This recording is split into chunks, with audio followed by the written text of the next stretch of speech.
Every day, millions of people pray for change. They ask for healing, for abundance, for transformation. They close their eyes, they bow their heads, they recite the words. And then they open their eyes and nothing has changed. They conclude that faith doesn't work, that they're not worthy, or that God simply isn't listening. But what if the problem isn't with faith itself? What if everything we've been taught about faith is backwards? In the next 25 minutes, I'm going to show you what the historical Jesus actually taught about faith.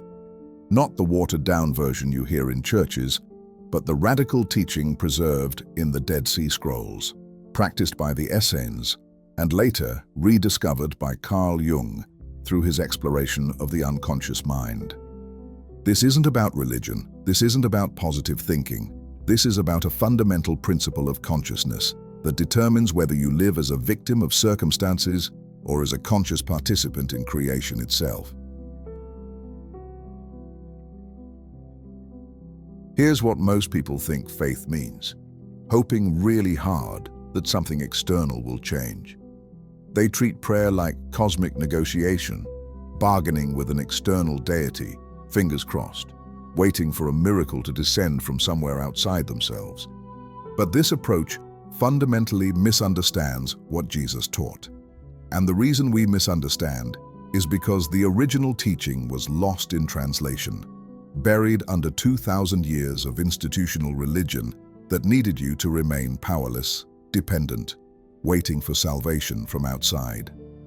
The word translated as faith in the New Testament is the Greek word pistis.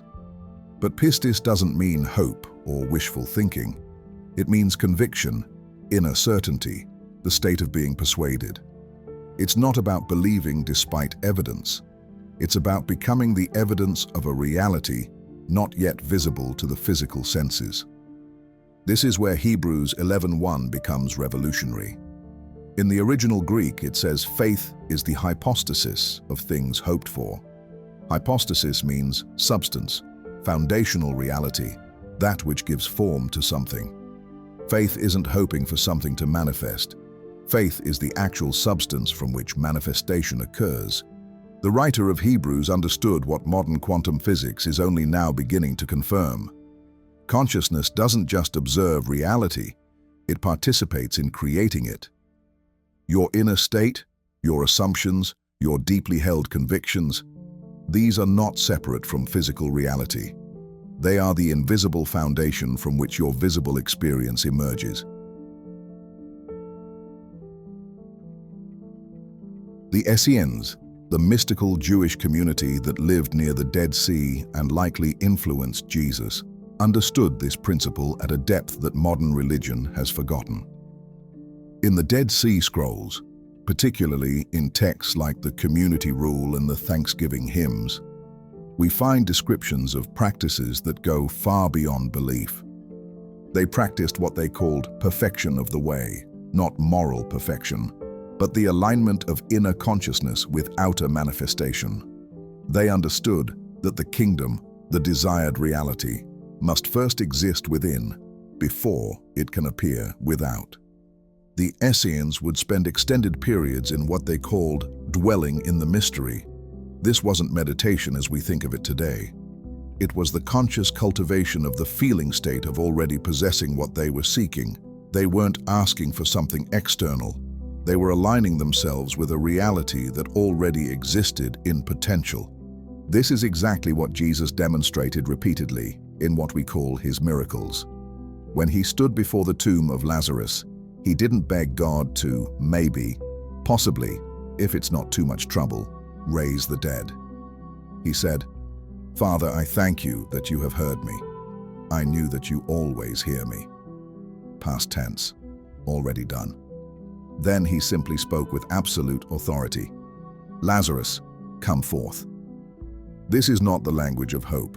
This is the language of assumption, the inner certainty that what is being spoken already exists in the invisible realm and is now being called into manifestation.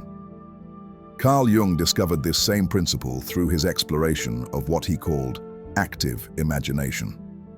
Jung understood that the unconscious mind, what he called the collective unconscious, is not separate from reality.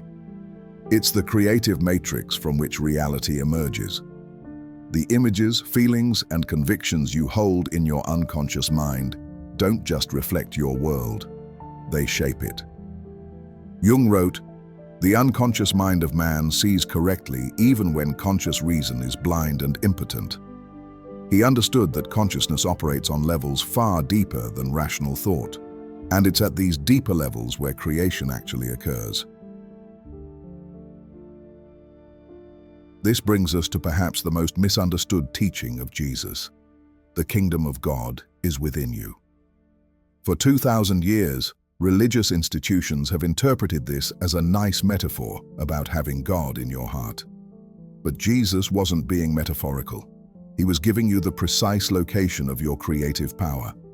In the Gospel of Thomas, found near the Dead Sea Scrolls, Jesus says, "The kingdom is inside of you, and it is outside of you. When you come to know yourselves, then you will become known, and you will realize that it is you who are the sons of the living Father." This is a direct teaching about consciousness. The kingdom, your desired reality, your healing, your transformation, exists first as an inner state. And only when you embody that inner state, when you know it with certainty, does it manifest externally. The Essenes called this principle the mystery of existence.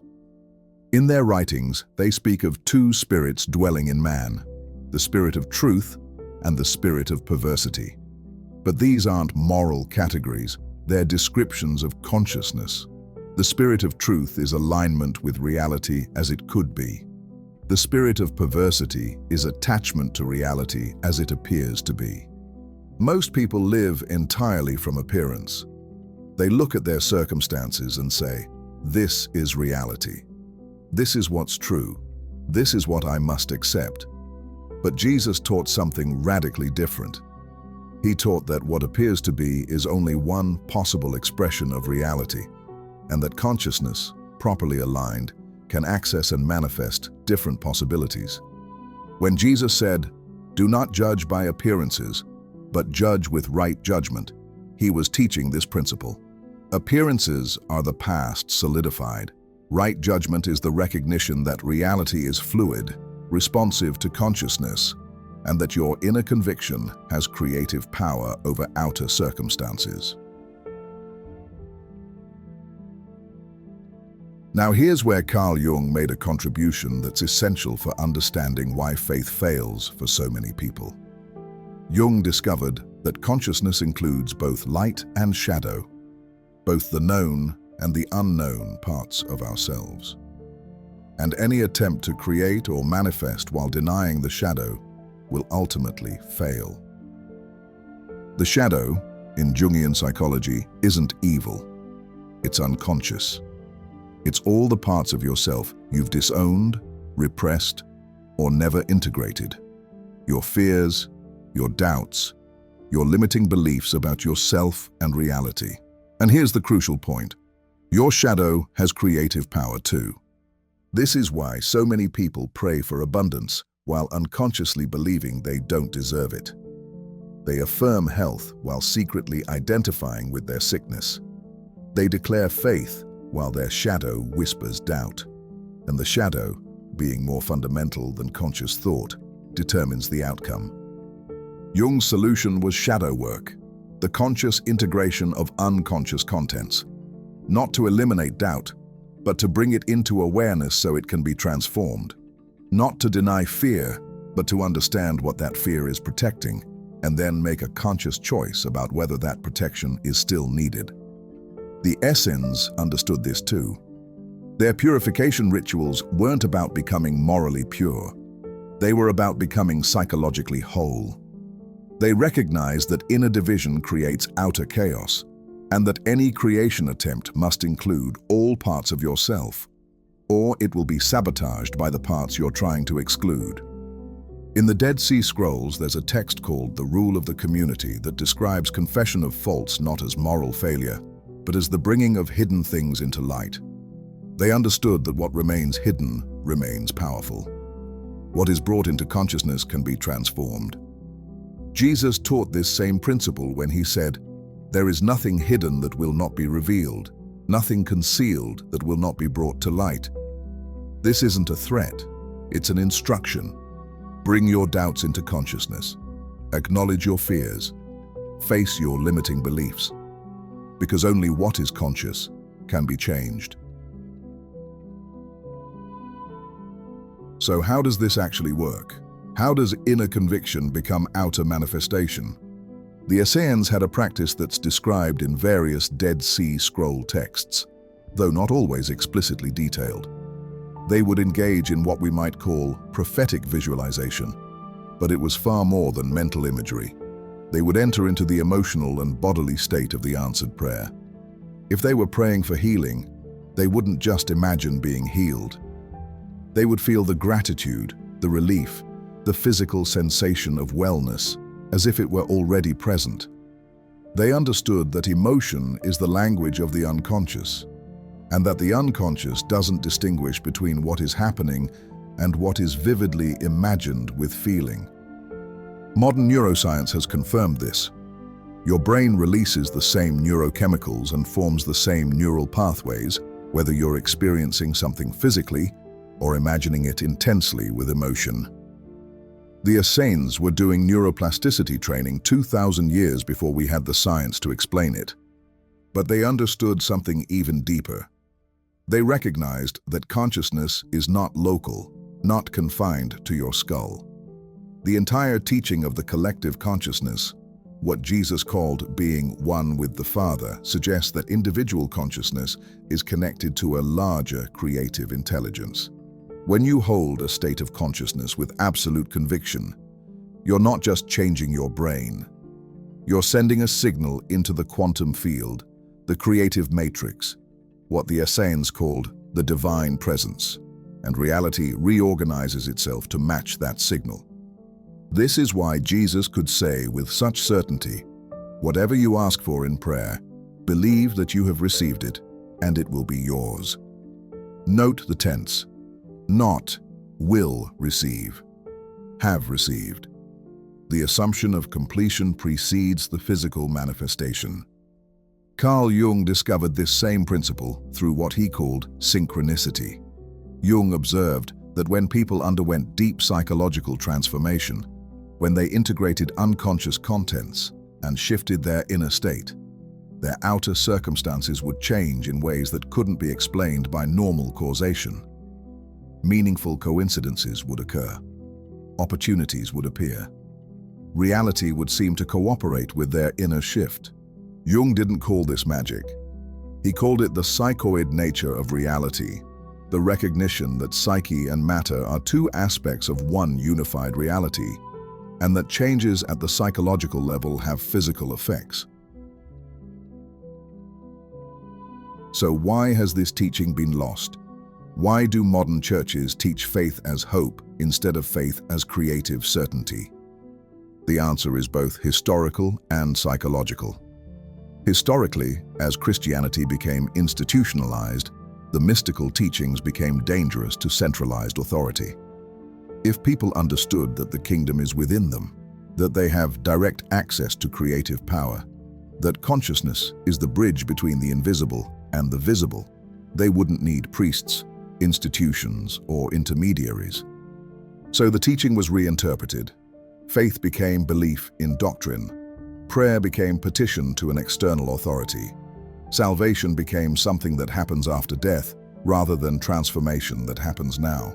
The entire teaching was externalized, making people dependent on institutions instead of empowered by their own consciousness. But there's a psychological reason too. The kind of faith Jesus taught is terrifying. It means taking complete responsibility for your inner state. It means you can't blame circumstances, other people, or God for your experience. It means the kingdom you're seeking is available right now, and if you're not experiencing it, It's because your consciousness isn't aligned with it. This is what Carl Jung meant when he said, "There is no coming to consciousness without pain." The comfort of victimhood, the safety of powerlessness, the familiarity of limitation, all of this must die before you can step into the creative power that Jesus taught. Most people would rather stay comfortable in their suffering than face the responsibility of their freedom. And this is exactly what the Apostle Paul understood when he wrote, "We have this treasure in jars of clay." The treasure, the creative power, the kingdom, is already within you. But it's held in a fragile vessel, your human consciousness, that must be consciously aligned with it. So how do you actually live this? How do you move from understanding these principles to embodying them? First, understand that faith is a decision before it's a feeling. You don't wait until you feel faithful to assume your prayer is answered. You make the decision that it's answered, and you train your consciousness to align with that decision.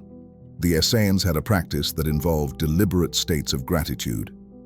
They would offer thanksgiving not for what they hoped to receive, but for what they were assuming already existed in the invisible realm. This is exactly what Jesus demonstrated at Lazarus's tomb. "Father, I thank you that you have heard me." Gratitude is the emotional signature of receiving. When you feel genuine gratitude for something, your consciousness cannot simultaneously be in a state of lack. Gratitude and lack are mutually exclusive states. This is why cultivating gratitude for the unseen is so powerful. It trains your consciousness into the state of having. Second, you must examine and integrate your shadow beliefs. Ask yourself honestly, what part of me doesn't believe this is possible? What fear is underneath my doubt? What am I protecting by remaining in limitation? Jung's technique of active imagination is valuable here. You dialogue with your doubt as if it were a person. You ask it what it needs, what it fears, what it's protecting, and you bring it into conscious relationship instead of trying to override it with positive thinking. The Essenes called this walking in truth. Not moral truth, but psychological truth. The willingness to see yourself clearly, including the parts that resist the very freedom you claim to seek. Third, you must live from the end. This is a phrase that comes from Neville Goddard, a 20th century mystic who rediscovered these ancient teachings. Living from the end means making decisions, speaking and acting as if your desired reality already exists. If you're seeking healing, you don't act like a sick person hoping to get well. You act like a well person who temporarily has symptoms that are resolving. If you're seeking abundance, you don't behave with poverty consciousness. You make decisions from abundance, even while your bank account might not yet reflect it. This isn't pretending. This is assumption. It's training your consciousness to inhabit the state that you're calling into manifestation. The Essenes would do this in community. They would support each other in maintaining the consciousness of the ideal, even when circumstances suggested otherwise. They understood that sustained focus, especially in community, has exponential creative power. But I need to be honest with you about something. Living this way has a cost. It means you can no longer blame anyone or anything for your experience. It means taking radical responsibility for your inner state, regardless of outer circumstances. It means maintaining faith, not as hope, but as assumed certainty, even when nothing in your visible world confirms it. This is why Jesus said, "The gate is narrow, and the way is hard that leads to life, and those who find it are few." He wasn't talking about moral difficulty. He was talking about the psychological difficulty of maintaining an inner state that contradicts outer appearances. Most people will abandon this teaching the first time circumstances seem to contradict it. They'll pray with faith for 3 days, see no change, and conclude it doesn't work. But the Essenes understood that manifestation has a gestation period. Seeds don't sprout the day you plant them. Consciousness requires consistent alignment, not sporadic hope. Carl Jung spent decades in his own inner work before he experienced the kind of synchronicities and psychological transformation he later wrote about. He didn't give up when his unconscious produced disturbing images. He stayed with the process. He maintained his commitment to integration, and eventually, his outer life reflected his inner transformation. The reward, though, is beyond measure. When you finally understand that the kingdom is within you, that your consciousness is creative, that faith is the substance of manifestation, you stop being a victim of circumstances. You become a conscious participant in creation, not in a grandiose way, not in a way that denies suffering or difficulty, but in a way that recognizes that your inner state determines your outer experience and that you have, at every moment, the power to choose that inner state. Here's what I want you to understand. You are not powerless. You are not waiting for something external to save you. The kingdom, the healing, the transformation, the abundance, all of it exists right now in potential, and your consciousness, properly aligned, is the bridge that brings it from potential into manifestation. This is what Jesus taught. This is what the Essenes practiced. This is what Carl Jung rediscovered. And it's available to you right now. But it requires something from you. It requires the death of your victim identity. It requires taking responsibility for your inner state. It requires maintaining faith, not as hope, but as certainty, even when circumstances scream otherwise. The question isn't whether this works. The ancient practitioners demonstrated that it works. The question is whether you're willing to do what it requires. Because faith is not passive belief. Faith is active assumption. It's the decision to align your consciousness with a reality that doesn't yet exist in the visible realm, and to hold that alignment until the invisible becomes visible. Jesus said, "According to your faith, let it be done to you, not according to your circumstances, not according to your worthiness, not according to external conditions, according to your faith, according to the state of consciousness you maintain." The Essenes understood this. They built entire communities around the principle of collective consciousness, creating shared reality. They demonstrated that when groups of people align their inner state with a common vision, manifestation accelerates. Carl Jung understood this when he wrote about the collective unconscious and the psychoid nature of reality.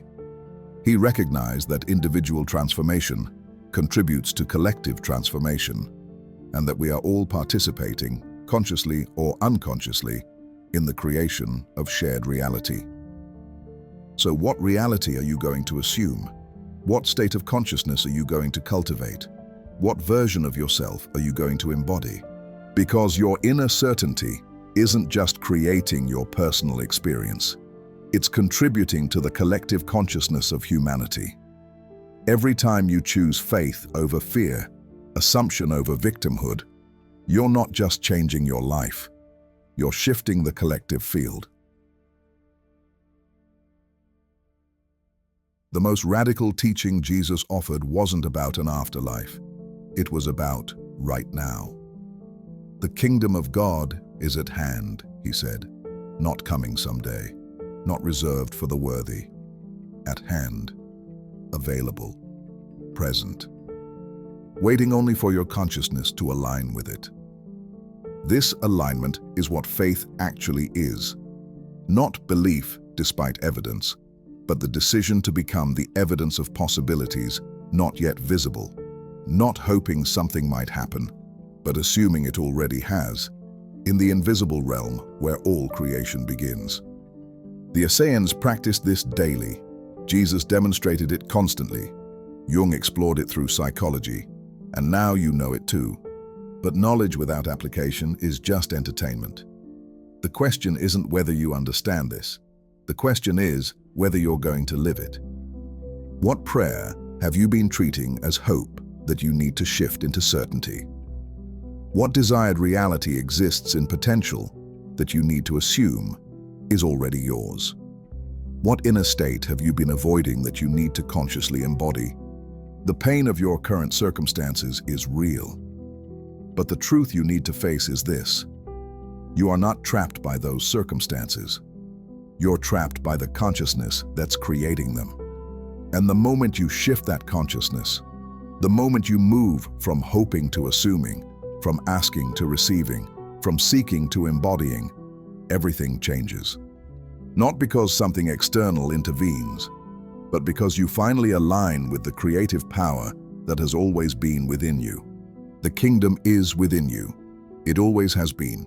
Faith is the key that unlocks it. But faith, real faith, the kind Jesus taught and the Essenes practiced, is not belief. It's embodied certainty. It's assumed fulfillment. It's the inner conviction that becomes outer manifestation. You are already free. The healing is already available. The abundance already exists. The transformation is already possible. The only question is whether your consciousness is aligned with it. Now I want to hear from you. What is the one thing you've been praying for that you need to shift from hope to certainty? What assumption do you need to embody starting right now? Comment below. Because putting this into words is the first step to making it real. And if this teaching confronted you, challenged you, or opened something within you, leave a like, subscribe to the channel, and share this with someone who needs to hear it. Because this isn't just information, this is transformation, and the world needs more people who understand that the kingdom is within them. The teaching is ancient, the truth is eternal, and your consciousness is the bridge between the invisible and the visible. Use it consciously. Use it with faith. Not faith as hope, but faith as the substance of things hoped for, the evidence of things not seen. The true power of faith was never about belief alone. It was always about embodied certainty. And now you know.